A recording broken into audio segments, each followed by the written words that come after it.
বাংলাদেশের ফুটবল ফ্যানদের জন্য এসেছে নতুন এক উজ্জ্বল তারকা ফাহমিদুল ইসলাম। আজ আমরা জানব তার জীবন, ক্যারিয়ার এবং কিভাবে তিনি দেশের ফুটবলের ভবিষ্যৎ হয়ে উঠছেন। ফাহমিদুল জন্মগ্রহণ করেন ৩০ জুন ২০০৬ সালে বাংলাদেশের ফেনী জেলায়। শৈশবে পরিবারের সঙ্গে ইতালি চলে যান। ছোটবেলা থেকেই ফুটবলের প্রতি তার আগ্রহ চোখে পড়ার মতো। ইতালিতে যুব একাডেমিতে প্রশিক্ষণ গ্রহণ করে তিনি তার দক্ষতা তৈরি করেন। ফাহমিদুল স্পেজিয়া এবং সাম্পদোরিয়ার যুব একাডেমিতে খেলেছেন। সেখানে তিনি লেফট ব্যাক এবং উইং ব্যাক হিসেবে নিজের খেলার ধরন তৈরি করেন। দ্রুত গতি, নিখুঁত পাসিং এবং আক্রমণাত্মক খেলায় দক্ষতা অর্জন করেন। তার ক্লাব ক্যারিয়ার শুরু হয় এসসি লিগোর্না 1922 থেকে, যেখানে তিনি 6টি ম্যাচ খেলেছেন। পরবর্তীতে লিভোর্নোতে যোগ দিয়ে 2টি ম্যাচ খেলেছেন।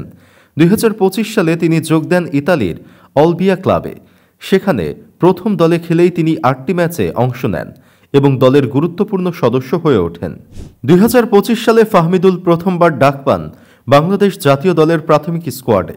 তার অভিষেক ঘটে 4 জুন 2025 ভুটানের বিপক্ষে। অভিষেক ম্যাচে তার খেলা ও গতিশীলতা ফুটবল প্রেমীদের নজর কাড়ে। ফাহমিদুল ইসলাম একজন দক্ষ লেফট ব্যাক ও উইং ব্যাক। তার দ্রুত গতির দৌড়, নিখুঁত পাসিং এবং আক্রমণাত্মক খেলার ধরন তাকে দলের গুরুত্বপূর্ণ সদস্য বানিয়েছে। এছাড়া তার ফিটনেস, স্ট্যামিনা এবং ম্যাচের প্রতি ফোকাস তাকে প্রতিদ্বন্দ্বীদের কাছে ভয়ঙ্কর করে তোলে। ফাহমিদুলের আন্তর্জাতিক অভিজ্ঞতা এবং ইতালির ক্লাব ক্যারিয়ার তাকে বাংলাদেশের ফুটবলের ভবিষ্যৎ তারকা হিসেবে তৈরি করেছে। এই তরুণ প্রতিভা দেশের ফুটবলকে নতুন উচ্চতায় নিয়ে যেতে পারে। ফাহমিদুল হতে পারেন বাংলাদেশের ভবিষ্যৎ সম্ভাবনা। এরকম আরও আপডেট পেতে সাবস্ক্রাইব করুন এবং লাইক দিতে ভুলবেন না।